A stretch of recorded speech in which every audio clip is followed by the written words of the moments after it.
Ini merupakan kondisi pakaian lengkap yang digunakan praktikan sebelum melakukan praktikum.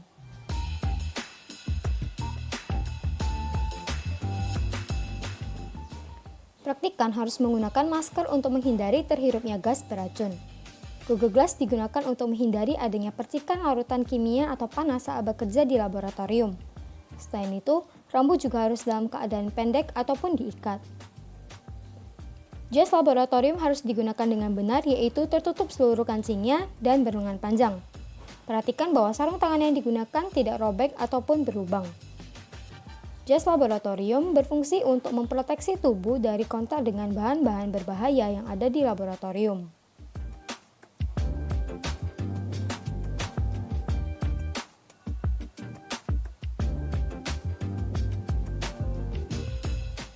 Celana yang digunakan harus melindungi hingga mata kaki dan diwajibkan untuk menggunakan sepatu tertutup untuk menghindari resiko kecelakaan.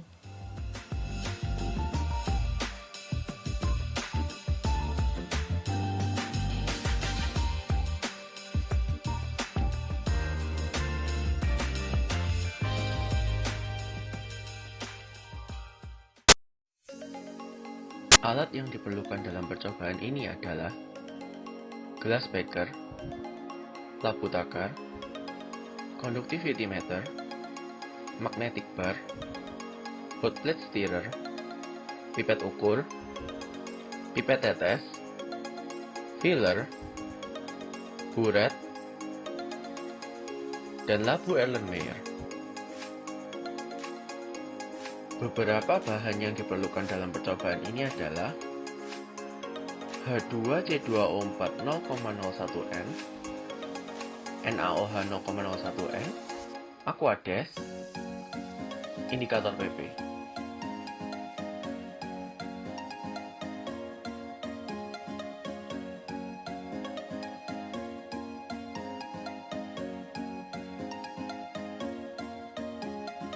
Banyaknya padatan asam oksalat yang digunakan bergantung pada volume dan konsentrasi larutan standar yang ingin dibuat.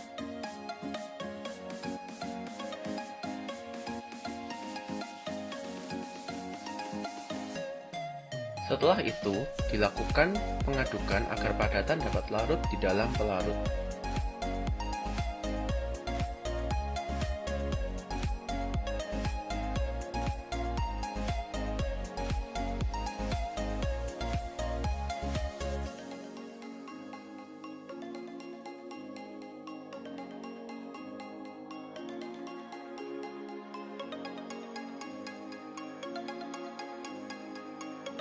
Standarisasi dilakukan untuk mengetahui konsentrasi larutan NaOH secara tepat.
Selama titrasi, labu Erlenmeyer harus digoyangkan agar titran merata di seluruh larutan dalam Erlenmeyer.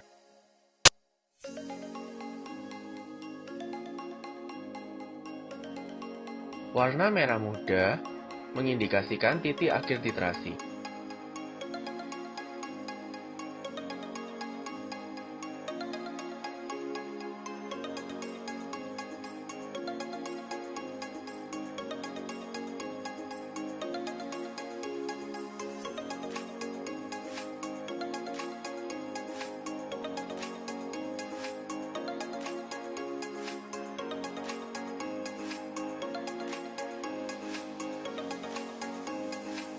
Kalibrasi dilakukan dengan cara memasukkan elektroda ke dalam larutan standar, yaitu larutan asam oksalat. Kemudian ditekan tombol OK, lalu tombol SC, lalu tombol OK. Terakhir, kita tunggu sampai tanda AR berhenti berkedip dan alat akan siap digunakan.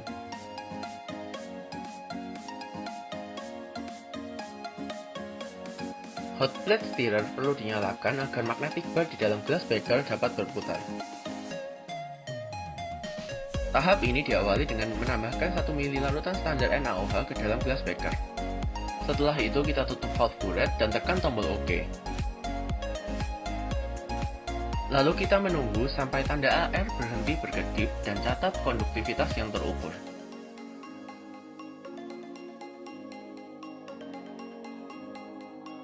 Langkah tersebut terus dilakukan hingga diperoleh lonjakan konduktivitas dan 2 patahan pada kurva.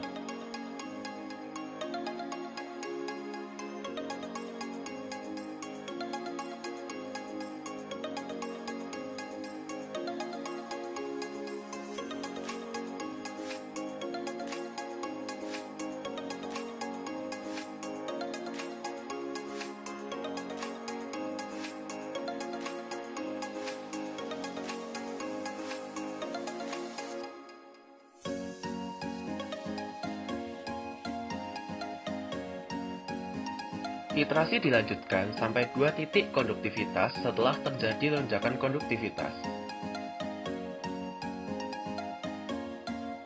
Penentuan titik ekivalen secara konduktometri dilakukan dengan memanfaatkan atau mencari turunan pertama, yaitu perubahan konduktivitas per perubahan volume atau volume titran yang ditambahkan. Titik ekivalen terjadi saat turunan pertama sama dengan 0.